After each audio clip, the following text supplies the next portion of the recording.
अस्सलामुअलैकुम नाज़रीन, आप देख रहे हैं मेरा official YouTube channel. Madiha Almas आपके साथ है। नाज़रीन ग्रामी, आज ईद उल अज़हा है। मुल्क भर में ईद उल अज़हा इंतहाई जोशो जज्बे के साथ मनाई जा रही है, अक़ीदत के साथ मनाई जा रही है और जानवरों की क़ुरबानी का सिलसिला जो है वो भी जारी है। तो आप सबको मेरी तरफ से दिली ईद मुबारक कबूल हो। तो आज के इस व्लॉग में कुछ अहम ख़बरें आपके साथ शेयर करूँगी। वैसे तो ईद का मौका है, खुशी का मौका है, ईद का दिन है। तो आज ईद के दिन के मौके पर ख़बरें जो हैं पाकिस्तान के लिए वो कुछ अच्छी नहीं है। पाकिस्तान के लिए, पाकिस्तानी अवाम के लिए ज़ाहिर है, अगर अवाम, हम एक आम आदमी, एक कॉमन मैन पाकिस्तान का वो खुशहाल नहीं होगा तो फिर पाकिस्तान की खुशहाली, पाकिस्तान का खुशहाल होना जो है, ये कहना कि पाकिस्तान खुशहाल है तो ये बिल्कुल गलत होगा। तो ख़बरें इस वजह से अच्छी नहीं हैं। मैं इस वजह से कह रही हूँ आपको कि कल का जो व्लॉग था उसमें भी जो वर्ल्ड बैंक की रिपोर्ट थी वो मैंने आपके साथ शेयर की थी। तो आज जो सूरत हाल है, बजट चूँकि आने वाला है तो इसके कुछ अदाद शुमार, कुछ फिगर सामने आए हैं। ये जो वफाकी बजट है इसमें कितना हिस्सा किसको दिया जा रहा है और पाकिस्तान का जो एक आम आदमी है उस आम आदमी के लिए इस बजट में क्या रिलीफ रखा गया है, उस आम आदमी के लिए इस हुकूमत की तरफ से क्या किया जा रहा है। यानी कि हम लोगों को रिलीफ मिलेगा जो ऑलरेडी टैक्स देते हैं, टैक्सों के बोझ तले हम दबे हुए हैं। तनख्वाहदार जो तबका है, हमारी तनख्वाहें जो हैं जो कि कट के आती हैं, हम मज़ीद इन पे टैक्स जो है वो लगने जा रहा है। कुछ तफसीलात थी तो मैंने कहा आज ईद का दिन है, वैसे तो अच्छी खबरें होनी चाहिए लेकिन खबरें जो हैं वो अब जो है मुल्की जो सूरत हाल है, जो हमारी इकॉनमी की सूरत हाल है, जो हम सब की सूरत हाल है वो भी शेयर करनी चाहिए।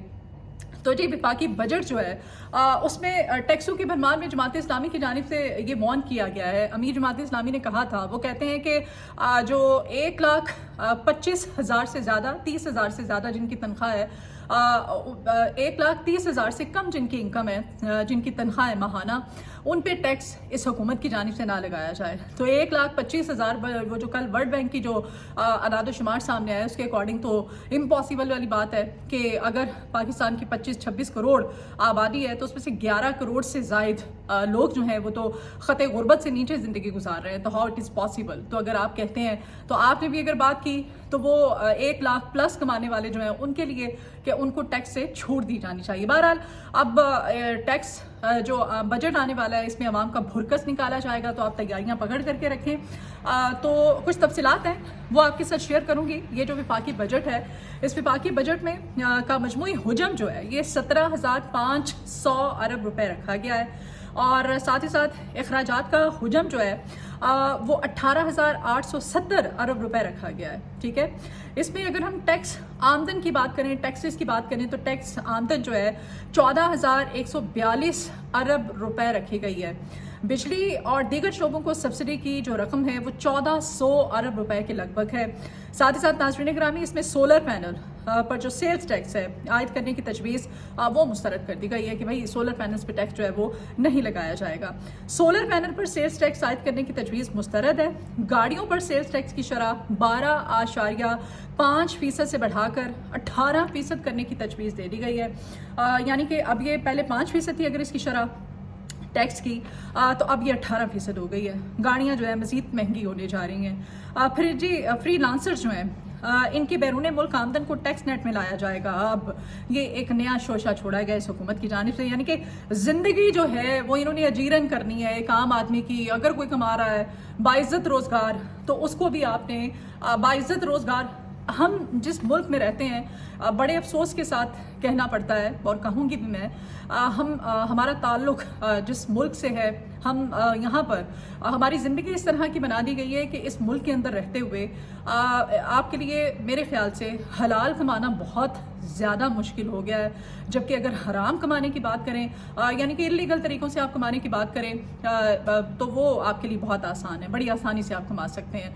तो खैर, अब बैरून मुल्क आमदन जो है इसको भी टैक्स नेट में लाया जा रहा है। सरकारी मुलाजमीन की तनख्वाहों और पेंशन में 5 से इनको बढ़ाकर 7.5% इसमें इजाफे की तजवीज़ दी गई है। बेचारे इनको तो ज़रूरत है, ये तो शाहाना इनका जो तर्ज़ ज़िंदगी है, प्रोटोकॉल्स हैं वो इनके लिए कम है। हमारे टैक्सों के पैसों पर जो पलने वाले हैं उनका आप तर्ज़ ज़िंदगी देख लें और अपना और मेरा देख लें, हम जो टैक्स देते हैं हमारा देख लें। इनकी तनख्वाहें बढ़ाना बहुत ज़रूरी है और ये 5% से अब 7.5% इनकी तनख्वाहें जो हैं वो बढ़ाई जा रही हैं। अच्छा जी, छोटे घरों की पहली बार तामीर पर सब्सिडी जारी रखने का फैसला किया गया है। खैर, ये तमाम तर सूरत हाल थी। यानी कि आप देख सकते हैं, ये अभी अदाद शुमार सामने आया है, वो मैंने आपके साथ शेयर किए थे। आज की ही ये रिपोर्ट है, आज भी के अदाद शुमार है ताज़ा तरीन जो कि शेयर कर रही हूँ। तो अरकान असम्बली जो हैं, इनकी तनख्वाहें अब मज़ीद बढ़ाई जा रही हैं, और इनकी तनख्वाहें जो हैं, इनकी तनख्वाहों में 600% तक इजाफा होने जा रहा है। यानी कि इनको बहुत ज़रूरत है। इनको हाउस अलाउंस भी मिलता है, इनको मेडिकल भी फ्री मिलता है, इनको गाड़ियाँ भी लग्जरी मिली हुई हैं, इनके प्रोटोकॉल अलग हैं, इनकी हर चीज़ इनकी फ्री में होती है, इनके खाते खुले हुए हैं, और फिर भी इनकी तनख्वाहों की तो इनको ज़रूरत ही नहीं होती। इनको क्या ज़रूरत है तनख्वाह की? ये तो वैसे ही इनकी जो है इन पे अल्लाह की रहमत होती है हर तनख्वाह से, इनको तनख्वाह की क्या ज़रूरत है। लेकिन फिर भी इनकी जो तनख्वाह है उसमें अब 600% इजाफा किया जा रहा है। इनके बैरून मुल्क शाहाना जो इनके दौरे होते हैं वो अलग होते हैं, वो सब टैक्स के पैसों से होते हैं। और फिर इनको जो गाड़ियाँ इनके मुलाजिम जिसमें सौदे लाते हैं, ग्रॉसरी जिसमें कि इनके मुलाजमीन जो हैं वो इनके घर का सामान जो है वो लेके आ जा रहे होते हैं, ढो रहे होते हैं। वो आपने देखा होगा अक्सर सरकारी गाड़ियों की क्या दुर्गत मनाई जा रही होती है। ये तमाम तर सूरत हाल। अब खैर 1 जनवरी 2026 से अब जी जो स्पीकर है कौमी असम्बली और चेयरमैन सेनेट जो हैं, उन बेचारों को उनकी तनख्वाह में इजाफा जो है बहुत ज़्यादा ज़रूरी समझा जा रहा था, तो उनकी तनख्वाहों में अब इजाफा किया जा रहा है। और चेयरमैन सेनेट और स्पीकर कौमी असम्बली साहब जो हैं, इन दोनों की तनख्वाह जो है वो 14 लाख से ज़ायद इसमें जो है वो हो चुकी है, यानी कि इजाफा किया जा रहा है।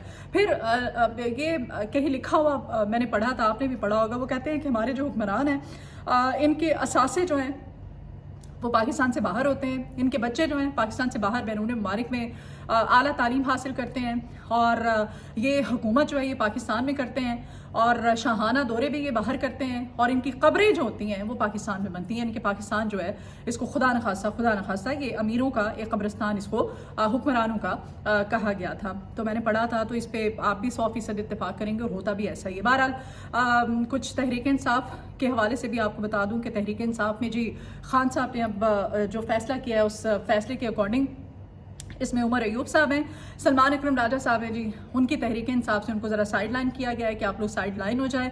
और वो इस तरह से कि अब जो तहरीक थी जिसको कि इमरान खान खुद लीड कर रहे थे, इन दोनों को सख्ती से वार्न किया गया है कि आपने इस तहरीक को लीड करने की कोई जहमत नहीं करनी। और ये क्यों किया जा रहा है आपको पता ही है कि ऑन ग्राउंड पाकिस्तान तहरीक इंसाफ की लीडरशिप की क्या कारकर्दगी है। अब सलमान अकरम राजा और उमर अयूब इनको साइड लाइन किया गया है। खान साहब जो हैं खुद जो है इस तहरीक को लीड करेंगे।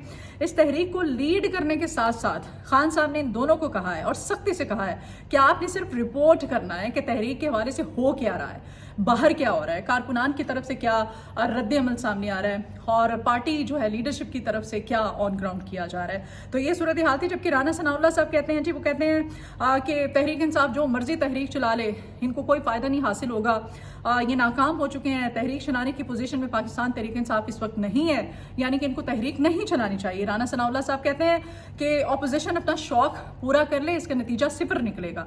फिर वो कहते हैं कि नए चीफ इलेक्शन कमिश्नर की तकर्री के लिए अपोजिशन वज़ीर आज़म की दावत को कबूल करे और बैठ करके नए चीफ इलेक्शन कमिश्नर का तकर्रुर करे। तो भाई आप सिकंदर सुल्तान राजा साहब से पहले जान छुड़वाएं।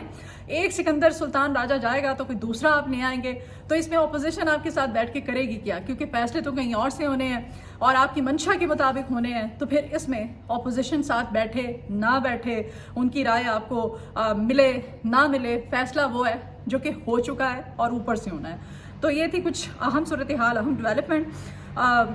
मुझे इजाज़त दीजिए, एक दफ़ा फिर से आपको ईद मुबारक, दिल ईद मुबारक कबूल कीजिए। ईद उल अज़हा है, आज कुर्बानी का दिन भी है। तो आज के दिन सिर्फ जानवरों को कुर्बान करने का दिन नहीं है, बल्कि आपके अंदर का जो जानवर है, जो आपके अंदर छुपा बैठा है, उसको भी कुर्बान कीजिए। आप कोशिश कीजिए कि आपकी ज़ात की वजह से किसी को कोई नुकसान ना पहुंचे। अगर आप किसी के लिए कुछ अच्छा नहीं कर सकते तो आप कोशिश किया करें कि आपकी वजह से किसी का बुरा भी ना हो, किसी के लिए आप बुरा भी ना करें। व्लॉग से इजाज़त दीजिए। आपसे रिक्वेस्ट है कि आप चैनल को सब्सक्राइब कीजिए। अगर आपको ये मेरी वीडियो पसंद आए तो उसको शेयर भी कीजिएगा। कमेंट बॉक्स में आप अपनी आरा का इजहार भी कर सकते हैं। अपना बहुत ख्याल रखिएगा। अल्लाह हाफ़िज़।